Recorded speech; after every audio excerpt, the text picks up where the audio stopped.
Olá, meus irmãos, graça e paz seja convosco. A lição desse trimestre, dessa semana em especial, brilhando como estrelas na noite. Olha só que imagem fantástica. Eu coloquei aqui, essa palavra que eu escrevi com a caneta é vigiai cristãos. Esse aqui é o hino que nós temos no hinário antigo, no hinário adventista, chamado Vigiai Cristãos, no hino 126. Nós vemos aqui que aquele que já está iluminado, está com a sua lâmpada acesa, essa pessoa se torna um cidadão do reino celeste.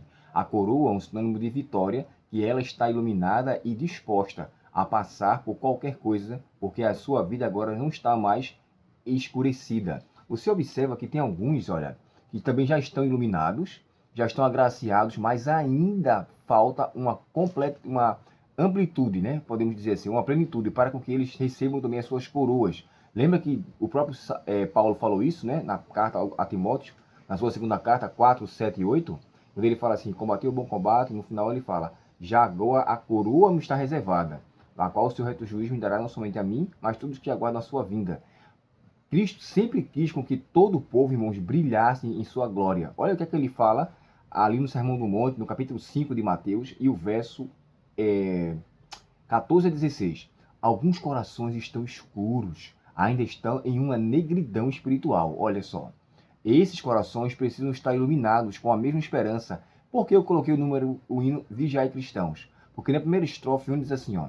Tende as lâmpadas acesas, sempre prontos e despertos, eis que vem, sim, Cristo vem. Então, a pessoa que tem as lâmpadas acesas, lembre das 10 virgens, né? As 5 prudentes tinham as suas lâmpadas acesas. E aqui também não é diferente.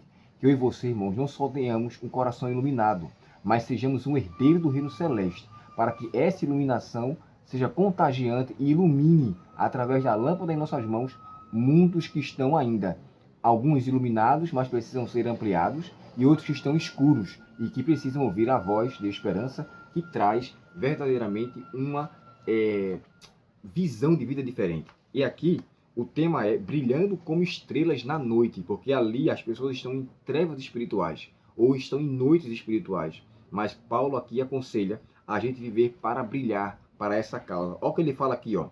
Na carta aos Filipenses, no capítulo 2, verso 14 e 15, ele fala assim, ó. Façam tudo sem murmurações, nem discussões. Irmãos, olha, se tem uma coisa que é primordial para nós que trabalhamos na causa de Deus, é fazer com alegria. Eu tenho uma Kombi, como vocês sabem, eu vendo água mineral. Se a igreja me pede algo, irmão Abel, o senhor poderia pegar uma caixa d'água para a igreja, uma tampa de caixa d'água para a igreja? Você pode ir para tal lugar e pegar umas cadeiras, irmão, eu faço com a maior satisfação. E eu louvo a Deus, porque essa alegria não é minha, é a alegria que Ele me concede. Porque do contrário, eu poderia dizer, vou nada, estou cansado, vou usar a Kombi para isso, não. Eu vou, só se me der tanto. Eu não tenho nem coragem, de fundo do coração, de cobrar nada para fazer para a igreja. O que eu puder fazer para devolver à igreja, porque a igreja de Deus, eu me sinto como um objeto do seu trabalho. Eu me sinto como uma pessoa que devo muito à igreja de Deus. Então eu não tenho, irmãos, a minha consciência direito, nem condições de cobrar nada. Na minha mente eu não consigo fazer isso.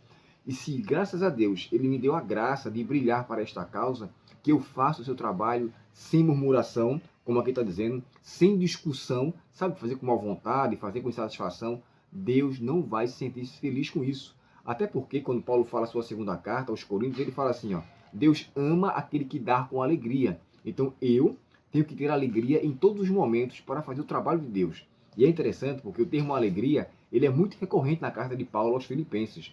Paulo cita essa expressão, irmão, cerca de 16 vezes. Alegrai-vos, rejubilai-vos, regozijai-vos. Ele fala isso por várias vezes. Por quê? Paulo, embora estando preso e tendo todas as razões para reclamar, para argumentar ou para praguejar, mas ele não. Pediu para que houvesse alegria no povo. E a alegria do Senhor, como disse Neemias, né, é a nossa força. E aqui eu encontro uma grande conexão. Se eu quiser, irmãos, que Cristo brilhe na minha vida, se eu quiser aparecer de uma forma que glorifique a Deus, como está em Mateus capítulo 5, verso 14 a 16, que eu permita com que a minha relação com Cristo seja forte, que a minha comunhão com Cristo seja, de fato, constante, que eu não encontre nem dê espaço para com que nada se interponha entre mim e Cristo. Que Cristo me use com o propósito de salvação para os outros e que eu me sinta feliz para fazer o seu trabalho. Aqui, irmãos, as lâmpadas estão acesas, prontos e despertos. Eis que vem, sim, Cristo vem. Essa é a nossa alegria, essa é a nossa satisfação. Passemos ao mundo a esperança de que Cristo está voltando e façamos isso com alegria e com satisfação, para que o nosso rosto demonstre a alegria do brilho de Cristo e que em nós o seu propósito seja realizado. Vamos orar? Obrigado, querido Deus, por termos o teu divino Espírito Santo. E é ele que nos dá alegria para fazer o teu trabalho. A alegria é uma característica do fruto do Espírito. E queremos, através do Senhor, executar com perseverança, com ânimo, com brilho, o trabalho que nos confiaste.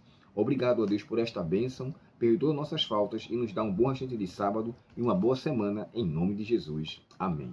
Deus te abençoe. Tenha um ótimo sábado. Irmão, se esse vídeo foi interessante, por favor, curta ele. Ao assistir, curta esse vídeo. Para você não vai custar nada, mas para mim seria interessante, porque o YouTube iria entender que esse conteúdo ele tem relevância e ele pode colocar para outras pessoas, para aqueles que fazem o trabalho de Deus com murmuração, fazem com insatisfação, que transmitamos a alegria. Nós pertencemos a Cristo e essa alegria deve inundar todo o nosso coração. Que Deus, portanto, te abençoe e te conforte em nome de Jesus. Até o próximo estudo, se Deus quiser. Até logo.